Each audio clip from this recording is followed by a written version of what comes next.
It's one thing being chased by a gladiator in Unleashed, but it's another thing being chased by a herd of bullocks down a hill. The stakes are a lot higher, no pun intended. Yeah, that's me. You may be wondering how I got here.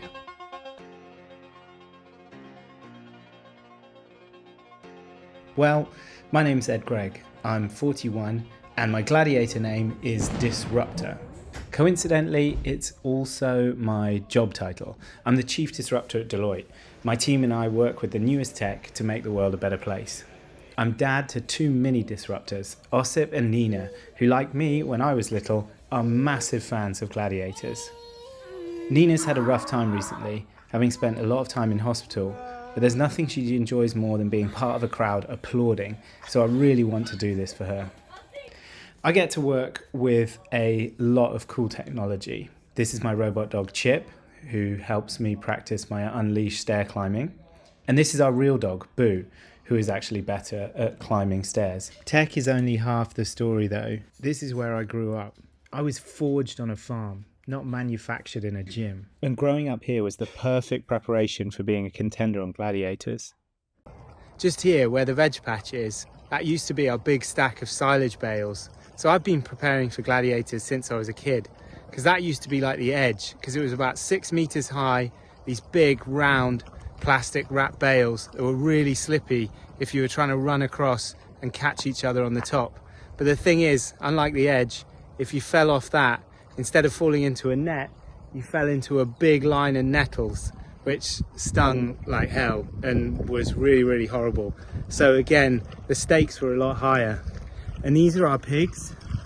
So this is Porridge and Patricia, and they're not really connected to a Gladiators event, except maybe destruction if you look at what they've done to their field.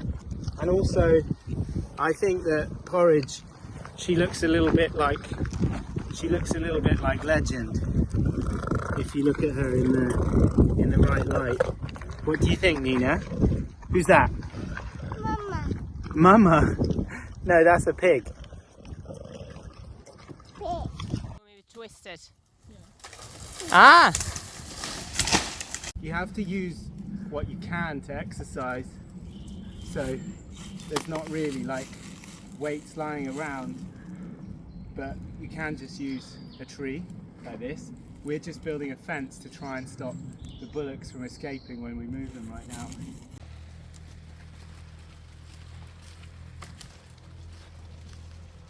All of our fields have different names, and this one is at the top of the farm and it's really steep. So what do we call it, Ossip? Scotland Field. Scotland Field. And is it hard to walk up this hill? Yeah. Yeah? Pretty hard, but are you going to be able to do it? Yeah. Yes. Yes. We're going to have to do it because we're at the bottom. It's really good for hill training. It makes the Travelator look like light work, to be honest. Virtual reality is great for training. I've just been fighting with Giant in Duel, but you don't need to spend too long in virtual reality when actual reality on the farm is looking as gorgeous as this. Our friends actually had a climbing wall in their shed that we could practice on, but if we needed to hone our skills for hang tough or the wall, then there were always plenty of trees around that we could use. The reason Mum and Dad started the farm is because they wanted to produce food that they were happy to feed us. And eating well has been a big part of getting me in the shape that I am today. The main thing that growing up on a farm teaches you is that you can't give up. You have to keep going until the job's done. That's how I've been able to complete all of these amazing endurance challenges, and that's why I'm going to be an amazing contender on Gladiators.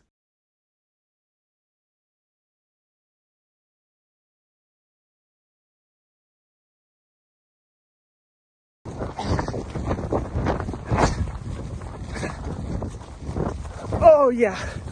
Oh, managed to stop them running over the fence. Oh, it's one thing being chased by a gladiator and unleashed. It's another thing. Oh shoot! No! Shoot!